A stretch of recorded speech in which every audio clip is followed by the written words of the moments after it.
Data 11 janar, Zanafilla, kapitulli 12. Por Zoti I tha Abrahamit: Largohu nga vendi yt, nga të afërmit e tu dhe nga shtëpia e babait tënd, dhe shko në vendin që do të tregoj. Unë prej teje do të bëj një kom të madh. Do të bekoj dhe do ta bëj të madh emrin tënd, dhe ti do të jesh një bekim. Dhe unë do të bekoj të gjithë ata që do të bekojnë dhe do të mallkoj ata që do të mallkojnë. Te ti do të jenë të bekuara tërë familjet e tokës. Atëherë Abrahami u nis, siç I kishte thënë Zoti, dhe Loti shkoi me të. Abrahami ishte 75 vjeç kur u nis nga Harani. Dhe Abrahami mori me vete Sarain, gruan e tij, dhe Lotin, birin e të vëllait, dhe të gjithë pasurinë që kishin grumbulluar dhe personat që kishin bler në Haran, dhe u nisën për të vajtur në vendin e Kanaanëve. Kështu ata arritën në vendin e Kanaanit. Abrahami e kapërceu tokën deri te vendi I Sikemit, deri tek lisi I Morehut. Në atë kohë ndodheshin në atë vend Kananejt. Atëherë u shfaq Zoti përpara Abrahamit dhe I tha: Unë do t'ua jap këtë vend pasardhësve të tu. Atëherë Abrahami ndërtoi aty një altar Zotit që I ishte shfaqur. Së këtejmi u zhvendos drejt malit në lindje të Bethelit dhe ngriti çadrat e tij, duke pasur Bethelin në perëndim dhe Ajin në lindje. Dhe ndërtoi aty një altar kushtuar Zotit dhe I bëri thirrje emrit të Zotit. Pastaj Abrahami filloi një udhtim, duke vazhduar të zhvendoset në drejtim të Negevit. Por në vend pati zi buke, dhe Abrahami zbriti në Egjipt për të banuar, sepse në vendin e tij ishte zi e madhe buke. Por ndodhi që kur po hynin në Egjipt, ai I tha Sarait, gruas së tij: Ja, unë e di që ti je një grua e pashme, dhe kështu kur egjiptasit do të shohin, kanë për të thënë: Kjo është gruaja e tij, do të më vrasin mua, por do të lënë të gjallë ty. Të lutem, thuaj ju që je motra ime, me qëllim që mua të më trajtojnë mirë për shkakun tënd dhe jeta ime të shpëtojë për hirin tënd. Në fakt, kur Abrahami arriti në Egjipt, egjiptasit panë që gruaja ishte shumë e bukur. E panë edhe oficerët e faraonit dhe e lavdëruan para faraonit dhe gruan e quan në shtëpinë e faraonit. Dhe ai e trajtoi mirë Abrahamin për shkak të saj. Kështu Abrahamit I dhan dele, buaj, gomer, shërbyes, shërbyese, gomarica dhe deve. Por Zoti e goditi faraonin dhe shtëpinë e tij me fatkeqësi të mëdha për shkak të Sarait, grua së Abrahamit. Atëherë faraoni thirri Abrahamin dhe I tha: Ç'më bëre? Pse nuk më the që ajo ishte gruaja jote? Pse më thesh motra ime? Kësaj unë e mora sikur të ishte gruaja ime. Ja pra ku është gruaja jote, merre me vete dhe nisu. Pastaj faraoni u dha urdhër njerëzve të tij lidhur me Abrahamin, dhe ata e nisën atë, gruan e tij dhe gjithçka kishte. Mateo, kapitulli 11. Dhe ndodhi që kur Jezusi përfundoi dhënien e porosive të tij 12 dishepujve të vet, u largua nga ai vend për të dhënë mësim dhe për të predikuar në qytetet e tyre. Por Gjoni, që kishte dëgjuar në burg të flitej për veprat e Krishtit, dërgoi 2 nga dishepujt e vet për t'i thënë: A je ti ai që duhet të vi, apo të presim një tjetër? Dhe Jezusi duke u përgjigjur u tha atyre: Shkoni dhe I tregoni Gjonit ato që dëgjoni dhe shikoni. Të verbrit po shohin dhe të qalet po ecin. Lebrozët janë pastruar dhe të shurdhrit po dëgjojnë. Të vdekurit po ngjallen dhe ungjilli po u shpallet të varfërve. Dhe lum ai që nuk do të skandalizohet nga unë. Dhe kur ata po largoheshin, Jezusi nisi t'u thotë turmave për Gjonin: Çfarë keni dalë të shikoni në shkret të tjerë? Kallamin që e tundera? Po çfarë keni dalë të shikoni? Njeri të veshur me rroba të buta?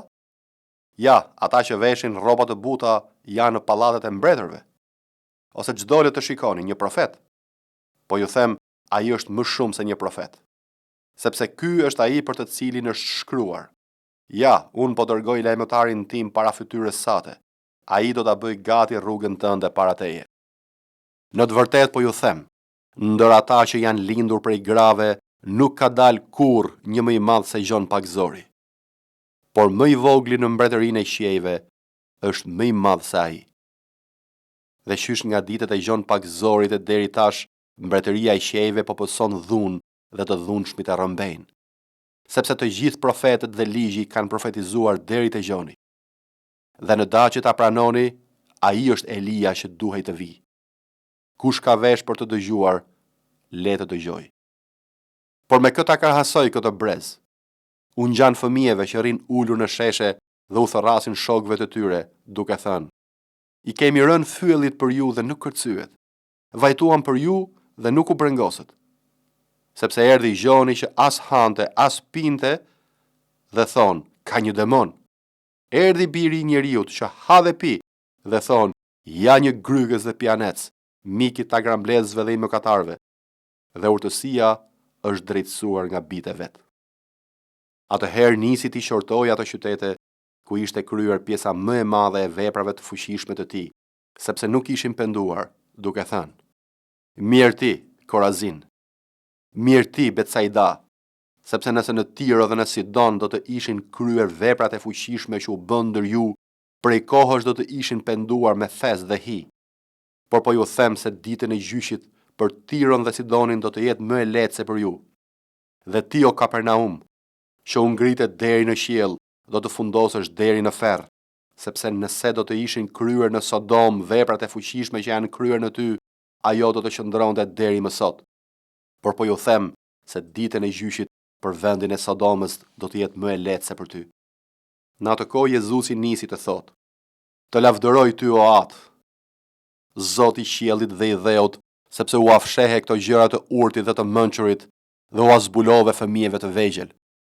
Po o Atë, sepse kështu që e pranuesh me para teje.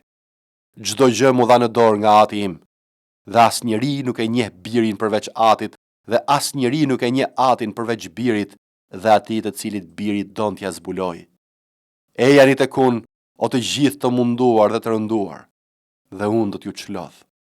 Merrni mbi vete zgjedhjen time dhe mësoni nga unë, sepse jam zemërbut dhe i përulur nga zemra, dhe do të gjeni çlodhje për shpirtrat tuaj, sepse zgjedhja ime është e butë dhe barra ime është e lehtë.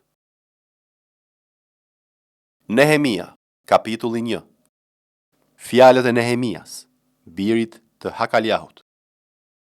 Ndodhi që në muajin e Kisleut, në vitin e 20, ndërsa unë ndodhasha në kalan e Suzës, arriti nga Juda Hanani, një nga vëllezrit e mi, bashkë me disa burrat të tjerë. Unë i pyeta lidhur me judejt që kishin shpëtuar, që ishin kthyer gjallë nga robëria dhe lidhur me Jeruzalemin. Ata më thanë: Ata që kanë shpëtuar nga robëria janë atje poshtë në krahin, në një varfëri të madhe dhe me faqe të zezë. Përveç kësaj, muret e Jeruzalemit janë plot me të çara dhe portat e tij janë konsumuar nga zjarri.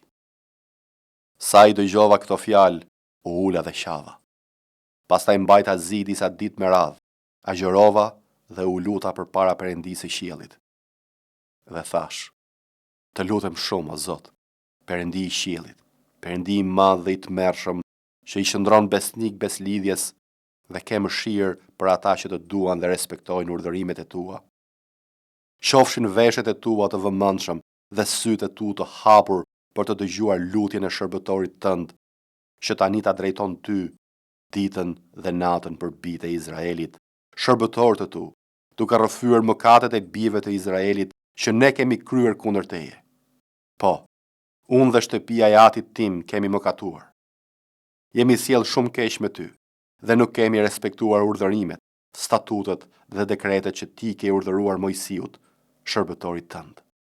Mbaje mend fjalën që i urdhërove Mojsiut, shërbëtorit tënd, duke i thënë: Në qoftë se do të mëkatoni, unë do t'ju shpërndaj midis popujve.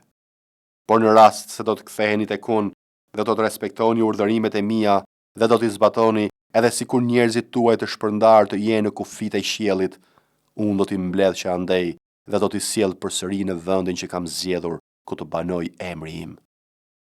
Tani këta janë shërbëtorët e tu dhe populli yt që ti ke çliruar me fuqinë tënde të madhe dhe me dorën tënde të fortë. O Zot, Të lutem, qofshin veshjet e tu të vëmendshëm ndaj lutjes së shërbëtorit tënd dhe lutjes së shërbëtorëve të tu që ndjejnë kënaqësi kur kanë frikë për emrin tënd. Jepi madje sot, lutem, një sukses të mirë shërbëtorit tënd, duke bërë që ai të gjejë zemërbutësi në sytë e këtij njeriu. Unë atëherë isha kupmbajtësi i mbretit. Veprat e apostujve, kapitulli 11. Por apostujt dhe vëllezërit që ishin në Judë dëgjuan se edhe kombet pranuan fjalën e Perëndisë. Dhe kur Pietri u ngjit në Jeruzalem, ata nga rreth prerja haheshin me të duke thënë: "Ti hyre në shtëpi të njerëzve të parreth prerë dhe hëngre me ta." Por Pietri, duke u nisur nga fillimi, u shpjegoi atyre me radhë ngjarjet duke thënë: "Unë po lutesha në qytetin e Jopës dhe pash në ekstaz një vegim, një enë si një qarqaf të madh të kapur në të katërt cepat. U zbrit nga qielli dhe erdhi deri tek unë. Duke ngulur syt vura re dhe pash katër këmbshit e tokës dhe bishat dhe zvaraniket dhe shpendet e qiellit. Dhe dëgjova një zë që më thoshte: Ngrihu Pjetër, therr dhe ha. Por thash: Kurse si o Zot, sepse nuk më ka hyrë kurrë në gojë asgjë e ndyrë ose e papastër. Por zëri mu përgjigj për të dytën herë nga qielli: Gjëra që Perëndia i ka pastruar, ti mos i quaj të ndyra. Dhe kjo ndodhi 3 herë, pastaj gjithçka u tërhoq përsëri në qiell. Dhe ja, atë çast 3 burra të dërguar tek unë nga Cezarea u paraqitën në shtëpinë në të cilën ishim ne. Dhe fryma më tha të shkoj me ta, pa pasur kurrfar ngurrimi. Me mua erdhën dhe këta 6 vëllezër, dhe kështu hym në shtëpinë e atij burri. Dhe ai na tregoi se si kishte parë ëngjëllin duke qëndruar në shtëpinë e tij dhe duke i thënë: Dërgo burra në Jopë dhe thirrë Simonin të quajtur Pjetër. Ai do të thot fjalë me anë të cilave do të shpëtohesh ti dhe gjithë shtëpia jote. Sapo kisha filluar të flas, ra fryma e shenjtë mbi ta, sikurse edhe mbi ne në fillim.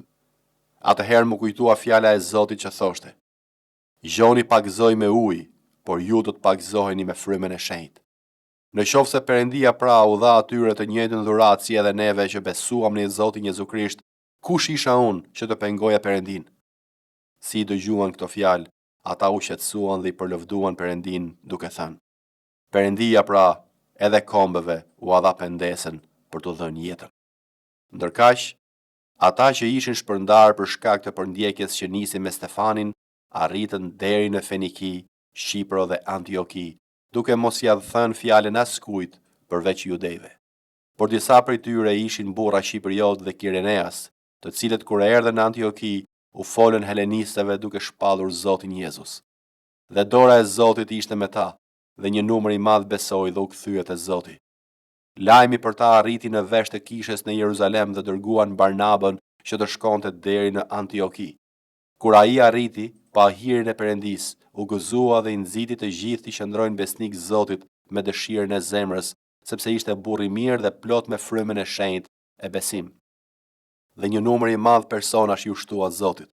Por Barnaba u nis për në Tars për të kërkuar Saulin dhe si e gjeti, e çoi në Antioki.